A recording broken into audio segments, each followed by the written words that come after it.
My experience with Pottermore was really good. I've used it before. When I was younger, I found the site because I was sad that the Harry Potter series was ending. So it kind of helped me explore a different side of Harry Potter that I'd never seen before. My results for the quizzes were Ravenclaw.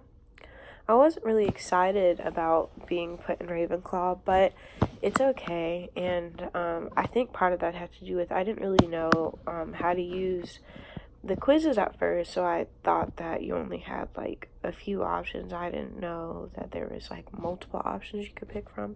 So I'm sure if I had looked through all of the answers that I could have possibly picked, that my results might have been a little bit different, but I'm not really sure. Um, and how the experience of engaging with the story is an extra textual way. Um, I think it's kind of cool that the website can place people into houses, wands, and to see what their animal is. I don't know how to say the word postus. Because in the movie everybody's given a wand and an animal and also placed in a house, so it's kind of cool to see what characters you relate to and what type of house you might be put in. But I feel like everybody who loves Harry Potter wants to be in Griffin. I think it's Gryffindor. Pretty sure it's Gryffindor and not Slytherin. If I was in Slytherin, I would be very upset, but it's okay. How does Harry Potter and the Sorcerer's Stone What does Harry Potter and the Sorcerer's Stone have in common with fairy tales? I think the simple fact that the Stone gives immortality is um, something related to fairy tales, because most fairy tales have some part of magic in it, and that is a form of magic.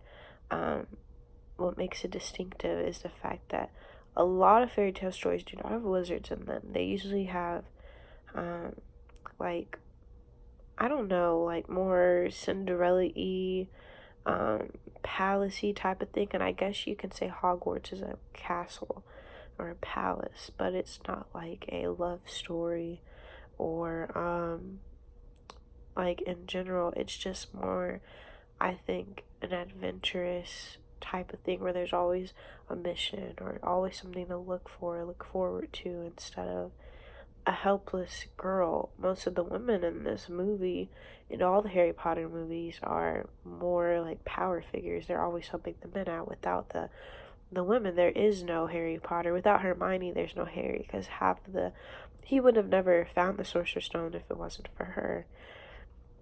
And I think people love it so much because it opens up a side of life we haven't really seen before, and in movies, books, or anything like that. I love Harry Potter. I've been a fan since I was little, but I think it's just because there's nothing else like it that can compare to it. There's things like Twilight, but there is not that fan base behind Twilight how there is Harry Potter. And I feel like I kind of grew up with the movie because when I was born, the movie started coming out, and I just remember every single time I look around, OMG, there's a new Harry Potter movie, there's a new one, there's a new one. And then one year, my mother took me to Universal Studios just to see the premiere, and that was an amazing experience. Um, what my readers and fans gain from participating in fan culture.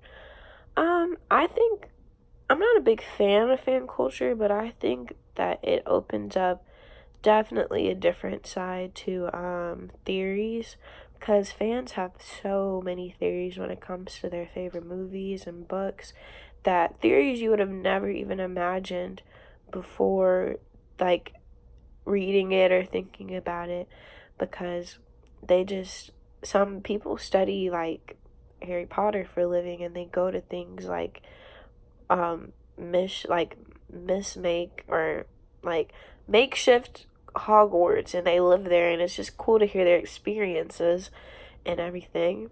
Do you have any ideas about how educators might incorporate restoring activities into classrooms? Um, I think that it'd be cool. I wish I was a little bit more aware of fan world, but I wish that my teacher may have like opened it up for me, as far as everybody finding a book that they love and then trying to find that fan club that's behind that book, and to just hear some of the people who are a part of it, hear them out, hear their theories, hear their side of the book, what they read from it, why they love it. That would have been cool.